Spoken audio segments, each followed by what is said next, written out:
कहता था। नारद जी बोले मैं पृथ्वी के समस्त तीर्थों में गया पर ना पश्यम कुत्रमिच्छरमा, मुझे शांति कहीं नहीं मिली। कहां कहां गए? पुष्कर, प्रयाग, काशी, गोदावरी, हरे क्षेत्र, कुरुक्षेत्र, रंगनाथ, सारे तीर्थों में गया, शांति का अनुभव कहीं नहीं हुआ। तब कहां गए?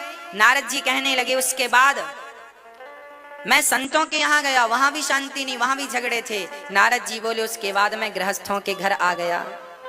नारद जी बोले उसके बाद तो मैं बरनाला आया, यहां देखने के लिए आया कि देखो यहां शांति है कि नहीं। अच्छा यहां शांति है कि नहीं? आपके घर में शांति है? नारद जी कह रहे हैं आजकल घरों में शांति नहीं है, घरों में कुछ और ही चल रहा है। क्या चल रहा है? तरुणी प्रभुतागे श्याल को बुद्धिदायक कन्या विक्रीणे लोभात दंपत्तीनाम चकलकनम। आज घर में क्या चल रहा है? तरुणी प्रभुतागे है। आजकल घरों में नई नई बहुओं की खूब चलती है, सासू माँ की तो कोई पूछ ही नहीं। सासू माँ बड़ी परेशान है। और कुछ घर में बहुओं की चल रही है तो कुछ घर में सासों की भी चल रही। दोनों अपनी अपनी जगह सवा शेर हैं। बहू के हाथ में आ जाए तो बहू अपना चमत्कार दिखाती है, सास के हाथ में आ जाए तो सास अपना चमत्कार दिखाती है। चमत्कार दिखाने से कोई पीछे नहीं हटता। हमारे रिश्तों में बस यही तो कमी है, यही कमी है कि हम लोग थोड़ा सा पद पा जाएं घर परिवार का ही तो अपने आप को समझदार मानने लग जाते हैं, अपने आप को ज्ञानी बताने लग जाते हैं। हम अपने से सबको नीचे रखते हैं। अपना दिमाग ना चलाओ, जो कह रहे हैं वो करो।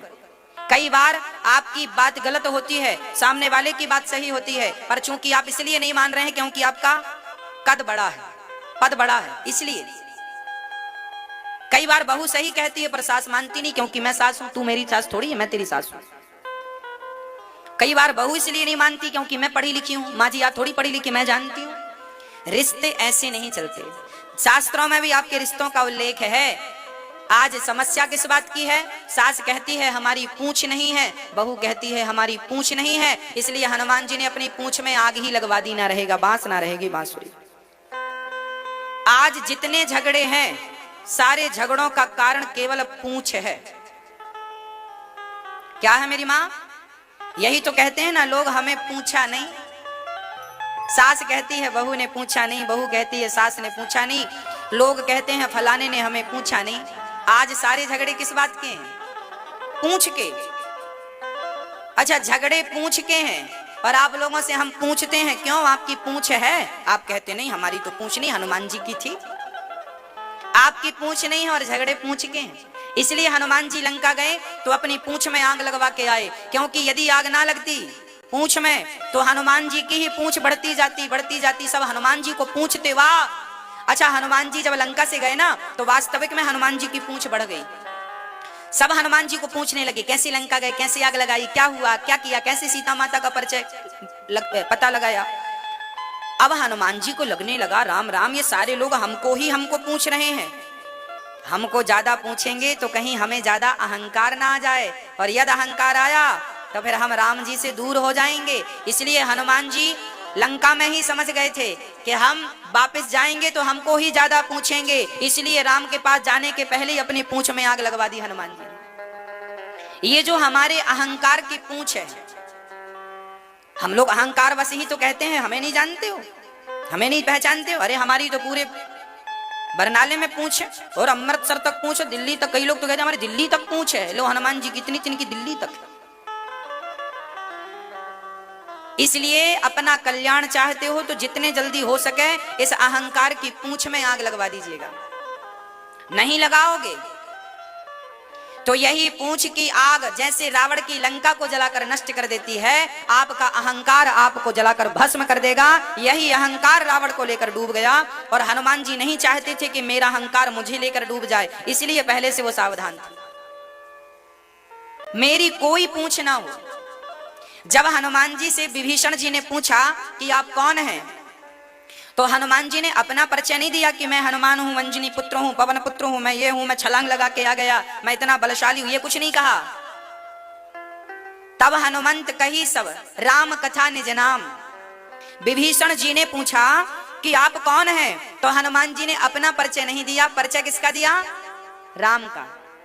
देखिए हनुमान जी से कहा क्यों आप अपना परिचय क्यों नहीं देते? तब हनुमान जी कहते हैं मेरा अपना परिचय ही क्या है, अरे राम से ही तो मेरा परिचय है, राम ना होते तो मेरा परिचय क्या होता, तो राम ही मेरा परिचय है। इसलिए हम भी अपना अहंकार मिटा दें और सब जगह पर भगवान को बिठा के रखें। भगवान है तो हम अपना अहंकार ना, हमें कोई पूछे तो अच्छा है, ना पूछे तो अच्छा, कोई राम राम करे तो ठीक है, ना करे तो ठीक है, क्या करना, ज्यादा अहंकारी नहीं होना चाहिए। नारद जी महाराज कहते हैं तरुणी प्रभुता गे है, घर में नई नई बहुओं की चलती। आज बहुत सारी माताएं दुखी हैं, परेशान हैं। हम ये नहीं कहते कि सारी गलतियां बहुओं की है, कई बार सासू माँ की भी गलती होती है।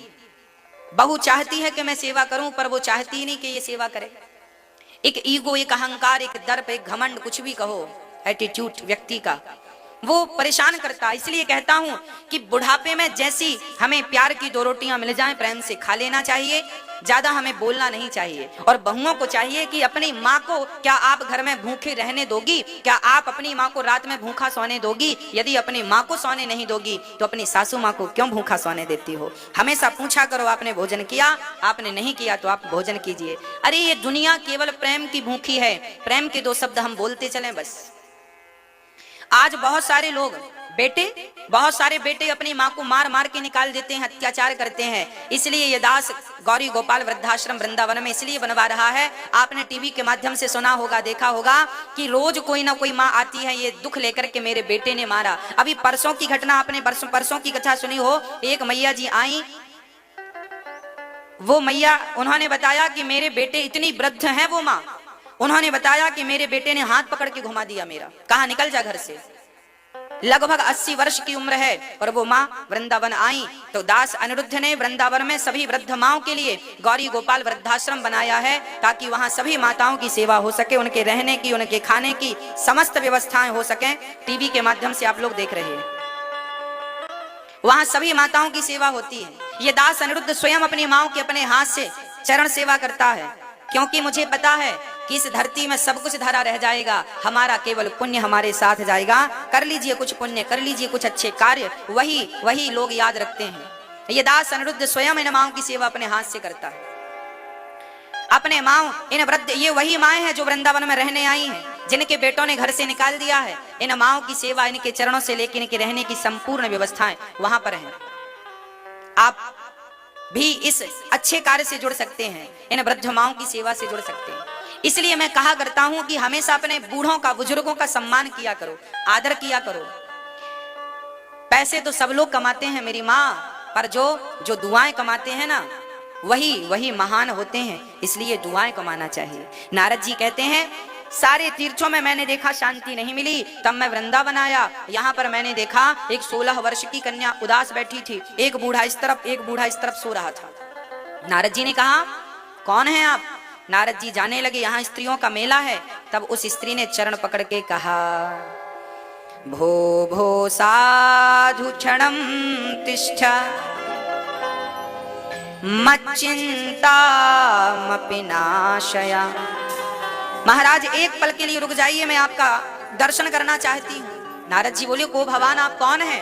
तब उसने कहा मेरा नाम अहम भक्ति ख्याता इमौ में तनयौ मतौ ज्ञान वैराग्य नामानौ काल योगे निजर जरो। मेरा नाम भक्ति है। अच्छा, तो आपने ये हालत कैसे हो गई? महाराज जब से कलयुग आया है तब से मेरी ये हालत हो गई। कलयुग ने मेरी हालत ऐसी कर दी। कलयुग में कोई धर्म कर्म बचा नहीं। सत्यम नास्ति तपः शौचम दया दानम न विद्यते। ना सत्य बचा, ना दया बची, ना तपस्या बची। इसलिए नारद जी से भक्ति ने हाथ, देखो भक्ति रानी भी दुखी है। नारद जी ने कहा मैं भागवत सुनवाता हूं आपको। आकाशवाणी हुई सत्कर्म करो। सत्कर्म की खोज में नारद जी समस्त तीर्थों में गए, पर शांति का कहीं अनुभव नहीं। तब बद्रीनाथ में 4 संत मिले, सनक, सनंदन, सनातन, सनत कुमार। इन चारों ने कहा आप भागवत की कथा सुनाइए, इस भागवत से ही इनका दुख दूर होगा। नारद जी ने कहा मैंने गीता सुनाया, वेद पुराण सुनाए, दुख दूर नहीं हुआ, भागवत से होगा? बोले हाँ, दूध से ही घी निकलता है। दही बनाओ, दही का मंथन करो, मक्खन, मक्खन को पकाओ घी। दूध से ही घी निकलता है। जो काम घी कर सकता है वो काम दूध नहीं कर सकता। घी से पूड़ियां बन सकती हैं, घी से दिया जल सकता है, जबकि ये दोनों काम दूध से संभव नहीं है। ये तो सही है कि दूध से ही घी निकलता है, पर जो काम घी कर सकता है दूध नहीं कर सकता। ये तो सच है कि वेद पुराण से भागवत का जन्म हुआ है, पर जो गति भागवत प्रदान कर सकती है वो गति कोई नहीं प्रदान कर सकता। इसलिए सर्वश्रेष्ठ भागवत को माना गया। इसलिए भक्ति महारानी को नारद जी ने भागवत सुनवाई। अभी 17 तारीख से वृंदावन में भागवत जी की पोथी बैठेंगी। 108 विप्र देवताओं द्वारा भागवत जी की पोथी बैठेंगी। उसमें आप भी एक पोथी अपने कल्याण के लिए भागवत जी सुनी। भक्ति महारानी ने तो उनका दुख दूर हो गया, भागवत हम सभी का दुख दूर करने वाली हैं। तो आप भी अपने कल्याण के लिए, अपने पूर्वजों के कल्याण के लिए भागवत जी की एक पोथी बिठा सकते हैं। हाँ, आप सभी वो भक्त जो अपना कल्याण चाहते हैं, भागवत हर प्राणी का दर्द, हर व्यक्ति की इच्छाएं पूरी करती हैं। अभी मैं स्वयं इस बात का प्रत्यक्ष उदाहरण हूं। लोग हमसे कहते हैं जब भागवत जी का आप एक संपूर्ण पाठ करवाते हैं, संकल्पित आपके संकल्प से होता है, तो भागवत जी से जो मांगा जाता है भागवत जी वो प्रदान करती हैं। आप जो भी इच्छा लेकर भागवत सुनते हैं, भागवत जी का पाठ कराते हैं, भागवत जी वो निश्चित इच्छाएं पूरी करती हैं। कितने लोग ऐसे हैं, अभी पिछली बार अभी पोथी पाठ पूरा हुआ परसों ही, उसमें 300 पाठ बैठे थे, वो भागवत जी की पोथी पाठ 306 के लगभग। तो सारे भक्तों ने बड़े भाव से बिठाया और बाद में लोग बताते हैं कि हमने इस इच्छा की पूर्ति के लिए किया, हमें वो मिला, हमें वो दिखा। एक सज्जन ने तो उनकी बेटी ने आत्महत्या कर ली और वो स्वप्न में आकर कहती कि हमारे उद्धार के लिए कुछ करिए। तो उन्होंने भागवत जी करवाया। तो जिन्होंने भागवत जी करवाया अपनी बेटी के लिए, तो चौथे दिन की कथा में उनको उनकी बेटी प्रत्यक्ष बैठी नजर आई। उन्होंने हमसे बताया, अभी ये बात हमने टीवी में भी बताई थी कथा के दौरान। मतलब आप जिस निमित्त, यदि हमारे पूर्वजों में से किसी का भी उद्धार नहीं हुआ, तो भागवत ऐसा ग्रंथ है जो प्राणी मात्र का उद्धार कराने की ताकत रखता है। इसलिए धुंधकारी जैसे भूत की यदि मुक्ति हुई है तो केवल भागवत ने ही उसे मुक्त किया है। केवल भागवत ऐसा ग्रंथ है जो प्रेत योनि से भी हमें मुक्त कर देती है। तो भागवत हम सभी को, आप जिनको भी पोथी बिठालना हो, आप 17 तारीख से कथा है, 16 तारीख से कुंभ भी स्टार्ट हो रहा है वृंदावन में, उसमें आप भी पोथी बिठा सकते हैं। अब महाराज नारद जी महाराज हरिद्वार की पावन धरती में 4 आसन लगी, सनक, सनंदन, सनातन, सनत कुमार। नारद जी मुख्य यजमान बन के बैठे और कथा प्रारंभ हो गई। कथा की केवल महिमा गाई संतों ने गाया, सदा सेव्या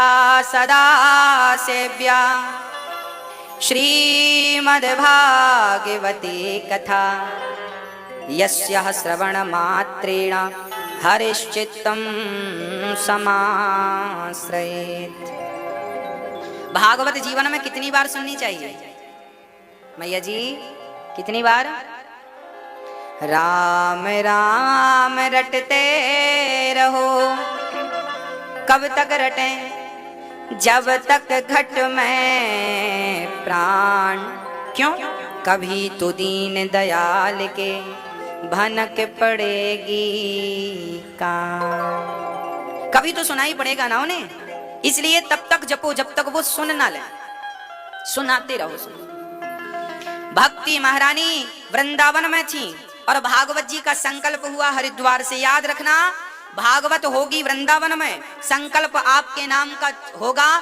तो भागवत जी कहीं हो रही हैं, बस आपके संकल्प से हो रही हैं, तो फल आपको मिलेगा। भक्ति वृंदावन बैठी थी और कथा हो रही थी हरिद्वार में। सनकादि वहां नारद जी को सुना रहे थे, पर संकल्प भक्ति का था, तो भक्ति ताता थैया करके नाचने लगी। महाराज मैं बड़ी दुखी थी, पर भागवत सुन के मेरा दुख दूर हो गया। ये वो भागवत है जो भक्ति ज्ञान वैराग्य का भी दुख दूर करने की ताकत रखती है। ये भागवत जी ताता थैया करके भक्ति महारानी नाचने लगी। संतों से कहा महाराज हम बैठे कहाँ? संतों ने कहा जाओ ये जो भक्त बैठे हैं इनका हृदय खाली है, जाओ इनके हृदय में मन मंदिर में जाकर के बैठ जाओ। और भागवत जी सुनने वाले श्रोताओं के हृदय में भक्ति महारानी बैठ गई। अच्छा, जब हृदय में भक्ति बैठती है तो भक्ति कराती क्या है? अच्छा, भक्ति किसे कहते हैं? भक्ति का स्वरूप क्या है? क्या माला जपना भक्ति है? क्या तीर्थ करना भक्ति है? क्या यज्ञ करना भक्ति है? क्या दान करना भक्ति है? तो भक्ति क्या है? भक्ति है सेवा। भक्ति क्या है मेरी माँ? सेवा करने का भाव जिनके भीतर है बस वही भक्त है। इसलिए ये दास अनिरुद्ध वृंदावन में आप लोगों ने देखा होगा गौरी गोपाल लंगर। अब श्री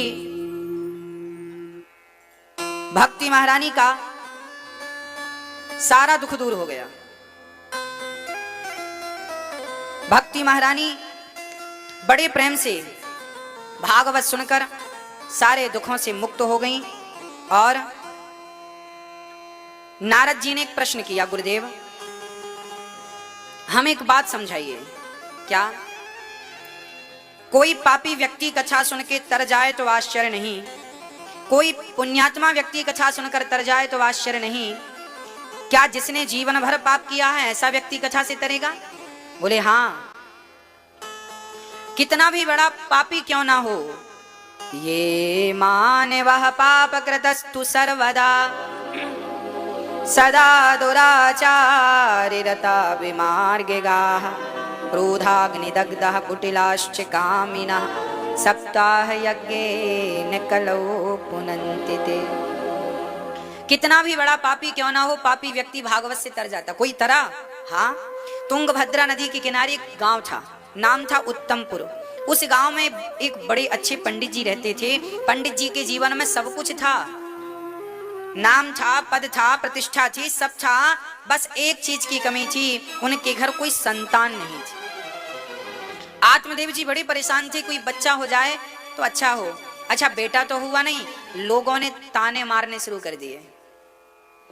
किसी को बेटा ना हो तो दुनिया के लोग ताने बहुत मारते हैं, बेटा नहीं है, बेटा नहीं है, बेटा नहीं है। अच्छा मुझे ये बताओ, बेटा लोग चाहते क्यों हैं? क्यों हमें बेटा चाहिए होता है? क्या करेंगे बेटों का?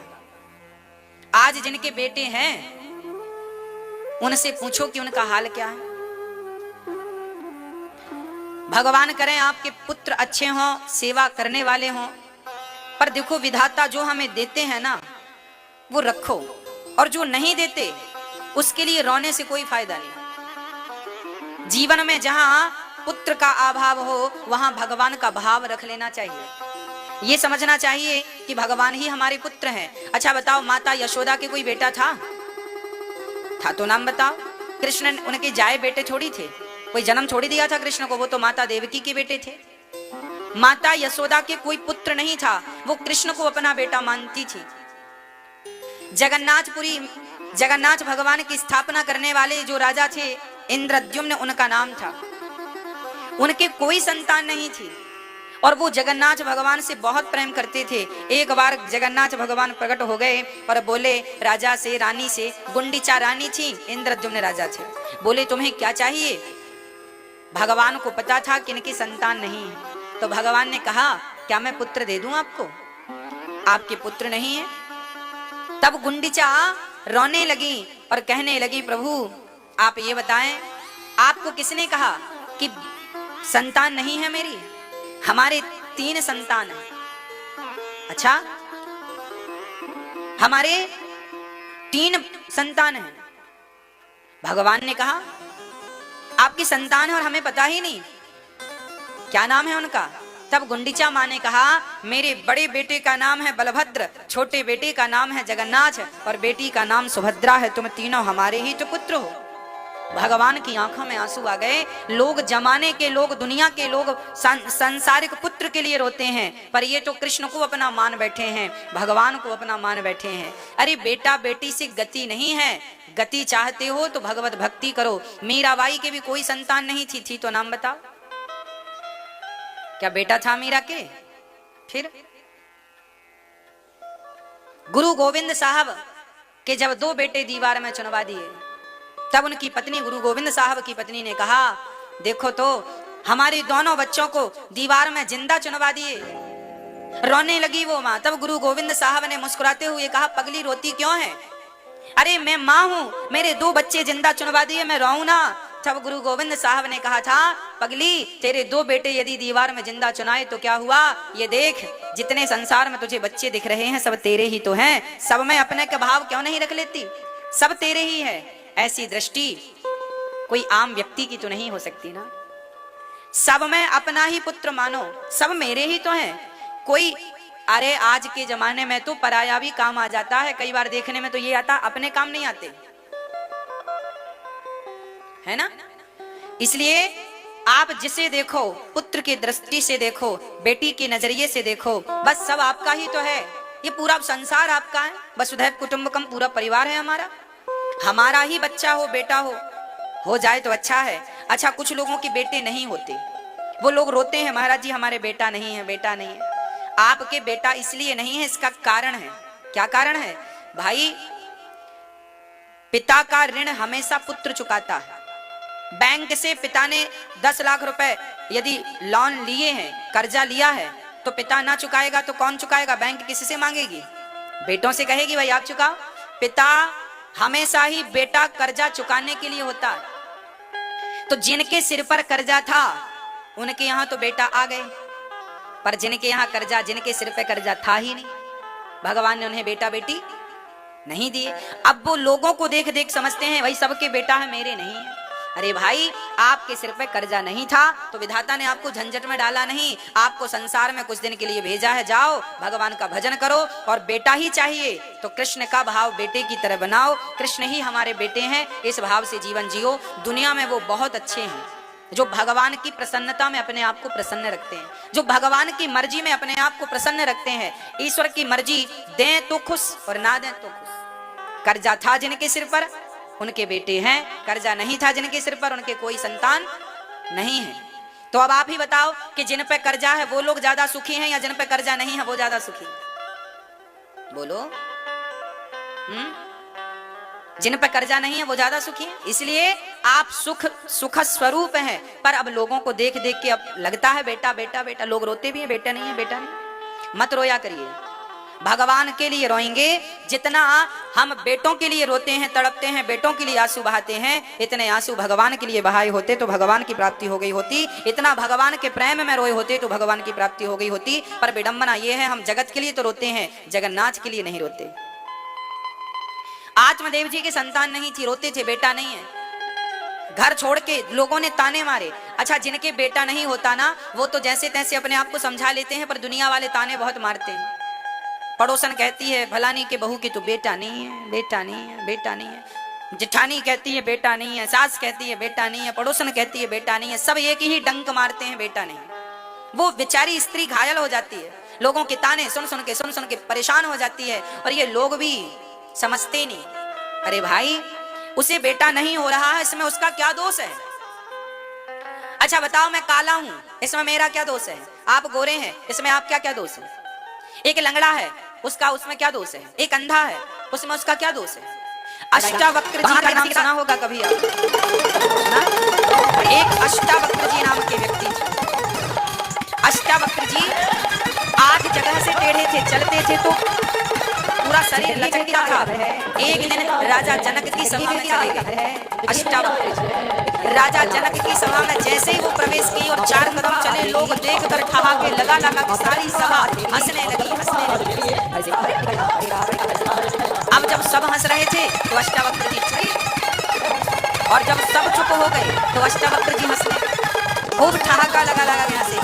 जनक जी, अच्छा जनक की सभा थी, जनक की सभा में हमेशा विद्वान लोग बैठा करते थे, लोगों की एंट्री नहीं। जब अष्टावक्र जी हंसे तो जनक जी खड़े होकर बोले, महाराज ये लोग हंसे इसका तो मुझे पता है कि आपका लचकता शरीर देख के हंसे, पर आप क्यों हंसे? तब अष्टावक्र जी ने कहा, जनक मुझे तो लगा था कि तुम्हारी सभा में विद्वान लोग बैठते हैं, पर आज मैं आकर देख लिया तुम्हारी सभा तो मोचियों की सभा है, सब मोची बैठे हैं। अब वो सारे पंडित बुरा मान गए, अरे हम जैसे ज्ञानियों को इन्होंने मोची कह दिया, जूता सिलने वाला कह दिया। अब तो बड़ा नाराज हो गए विद्वान लोग। तब अष्टावक्र जी ने प्रश्न किया, बताओ जनक जी, पूछो इन सभासदों से, ये मुझे देखकर हंसे, ये हंसे क्यों? यदि मुझे देखकर हंसे तो इनसे पूछो कि मुझे देखकर हंसे हैं या मुझे बनाने वाले को देखकर हंसे हैं, क्योंकि मुझे मैंने तो नहीं बनाया, क्योंकि मुझे मैंने तो नहीं बनाया, मुझे भी उसी ने बनाया है जिसने तुम्हें बनाया। यदि हंसे हो तो क्या मुझ पर हंसे हो या मुझे बनाने वाले पर हंसे हो? बोलो हंसे किस पर? सारे विद्वान कोई उत्तर नहीं। तब अष्टावक्र जी ने कहा, मैंने ठीक कहा कि ये मोचियों की सभा है, क्योंकि चमड़े की पहचान केवल मोची को होती है। कौन सा चमड़ा बेस्ट है, किसके जूते बढ़िया बनेंगे, ये पहचान केवल मोची को होती है। और आपने चमड़ा देखकर हंसा, इसलिए मेरी नजर में तो सब मोची ही हो। यदि गहराई से विचार करते तो पता चलता कि जिस मिट्टी से विधाता ने मुझे बनाया, उसी मिट्टी से विधाता ने आपको बनाया। मिट्टी को देखकर हंस रहे हैं, ये शरीर मिट्टी ही तो है, किसी का गोरा है, काला है, लंगड़ा है, अंधा है, कैसा भी है। इसलिए आप यदि किसी स्त्री को देखकर हंस रही हो मेरी माँ, किसके बेटा नहीं है, तो याद रखना आपके मुंह से यदि ये निकल गया किसके बेटा नहीं और आपने हंस दिया, इतना निकला किसके बेटा नहीं है, तब तो ठीक है, आपने बताया किसी को फलाने के बेटा नहीं है, पर आप हंसे इसके बेटा नहीं है और आपने उस पर हंस दिया, हंसी उड़ा दी, बस ये तुम्हारी हंसी टोस्ट हो गई। हंसना भी कहाँ चाहिए, कहाँ नहीं हंसना चाहिए। हंसने के कारण महाभारत खड़ा हो गया था। द्रौपदी ने हंसी ही तो उड़ाई थी। जब दुर्योधन आए तो दुर्योधन वहां पर विश्वकर्मा ने ऐसी संरचना की थी कि जहां पानी था वहां थल दिख रहा था और जहां जल था वहां थल और जहां थल था वहां जल। तो दुर्योधन पानी में गिर गया, उसे लगा ये सिंपल जगह है, चला गया पानी में गिर गया, उसे भ्रांति हो गई। तो दुर्योधन पानी में गिरा तो द्रौपदी ने ऊपर से कह दिया अंधों के अंधे होते हैं, और ये कहकर हंस दिया। जब हंसा तो दुर्योधन ने मन में संकल्प ले लिया, तुम मेरी इज्जत उतार रही हो सबके सामने, मैं तुम्हारी इज्जत उतारूंगा।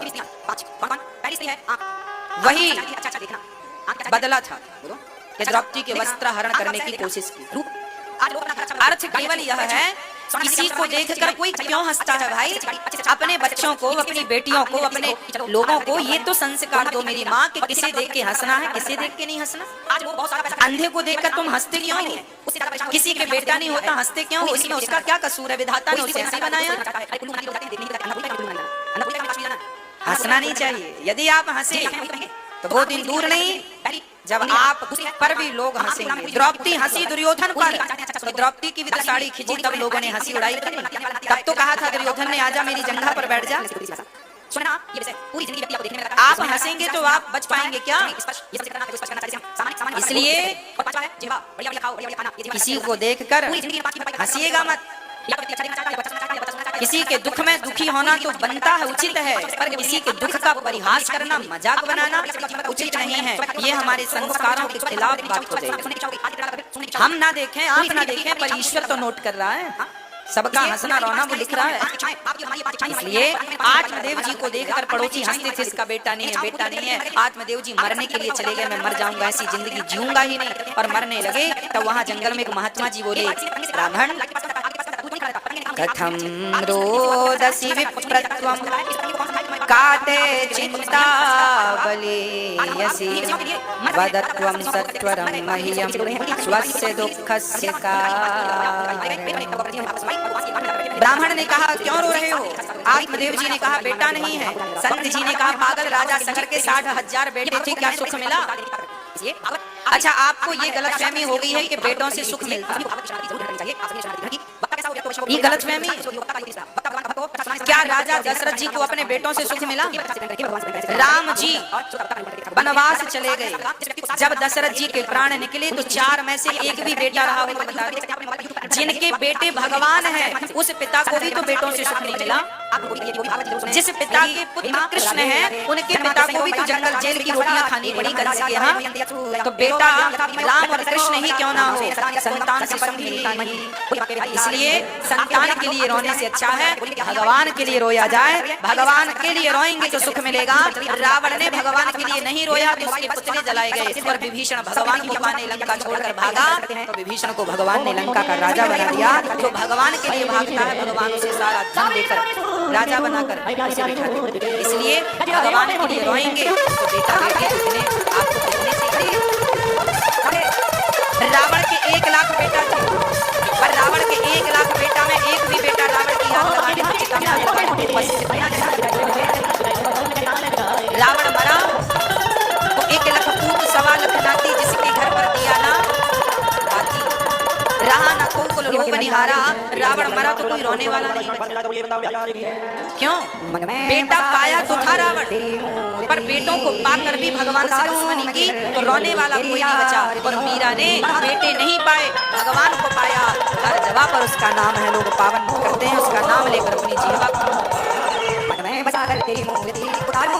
कहाँ परवाह की गुरु गोविंद साहब ने अपने बच्चों का, वो भारत की परवाह करते थे, बेटों की परवाह नहीं करते, वो सबको बेटा मानते। ये दृष्टि हमारी कब बनेगी? हमारी ऋषि मुनियों की केवल आरती उतारने से काम नहीं बनेगा। हम रोज मंदिर जाएं, रोज गुरुद्वारे जाएं और प्रणाम करके बस आ जाएं, इससे काम नहीं बनेगा। हमारे ऋषि मुनियों का जो विचार था हमारा विचार बने, जो उनका चरित्र था वो हमारा चरित्र बने, जो उनके आचरण थे वो हमारे आचरण बने, तब तो कल्याण है। इसलिए आत्मदेव जी को संत ने बहुत समझाया। आत्मदेव जी ने कहा महाराज ये ज्ञान भी आता है, आपको पुत्र दो। संत ने एक नारियल का फल दिया, एक फल दिया, बोले जाओ अपनी पत्नी को खिलाना, पत्नी को खिलाओगे पुत्र होगा। संत अर्थ क्या निकला? आत्मदेव जी कहते हैं पत्नी ने तो फल दिया, पत्नी से कहा खा लो, पत्नी ने कहा मैं खाऊंगी, उसने फल खाया नहीं, गाय को खिला दिया। और बहन के बेटा हुआ तो बहन का बेटा पैसों से खरीद लिया। जीवन में जो किस्मत में नहीं होता वो कितना भी आप प्रयास कर लीजिए, भाग्य में है तो भाग कर आएगा, और भाग्य में नहीं है तो आया हुआ भी भाग जाएगा। इसलिए आत्मदेव जी अपनी पत्नी को फल देकर चले गए। पत्नी ने फल खाया नहीं, बहन का बेटा खरीद लिया, अपने डोरा पे लिया, बेटा हो गया। नाम रखा धुंधकारी, धुंधली का बेटा धुंधकारी, और गाय को फल खिलाया तो गाय से एक बच्चा हुआ, क्योंकि वो सत्य का प्रसाद तो नाम रखा गौकर। कान गाय की तरह थे तो गाय के बच्चे का नाम गौकर और धुंधली के पुत्र का नाम रखा धुंधकारी। दोनों जब बड़े हुए यत कालेन तऊ जातौ तरुणौ तनया गौकर्णः पंडितो धुंधकारी धुंधकारी महान दुष्ट अपने पिता को मारता कहाँ पैसा है। आत्मदेव जी रोते हे भगवान बेटा नहीं था तो बेटों के लिए रोए, और अब बेटा मिल गया तो इसलिए रोना पड़ रहा कि बेटा क्यों मिला ऐसा दुष्ट। जीवन में केवल रोना ही रोना है। बेटा मिल जाए तो रोना, नहीं मिले तो रोना। आत्मदेव जी रोने लगे, बेटा मारता है, लाठियों से मारता है धुंधकारी, पैसे निकालो, पैसे पूरा जुआ में लगा दिया। आज गौकर्ण जी वहां आए और अपने रोते पिता को समझा रहे। गौकर्ण जी ने कहा देहे स्थिमांसि रुधिरे विमतिं त्यजत्वं जाया स्वतादिषु सदा ममतां विमुञ्च। ये शरीर हमारा हाड़ मांस का है। पिताजी आप कहते हैं ये मेरा बेटा है, ये मेरा बेटा ना, कोई किसी का बेटा नहीं है। ये जिंदगानी हमें किराए से मिली है, ये जीवन हमारा किराए का है। ये जीवन हमारा मेरी माँ किराए का है, और एक दिन हमें ये किराए की झोपड़ी छोड़कर जाना पड़ेगा कि नहीं? आप जाएंगे कि नहीं? हाँ कोठरी खाली कराली जाएगी, जब तेरी डोली निकाली जाएगी, जब तेरी डोली निकाली जाएगी, बिन मुहूर्त के उठा ली जाएगा। ऐ मन मुसाफिर निकलना पड़ेगा, ये काया कुटी घर खाली करना पड़ेगा।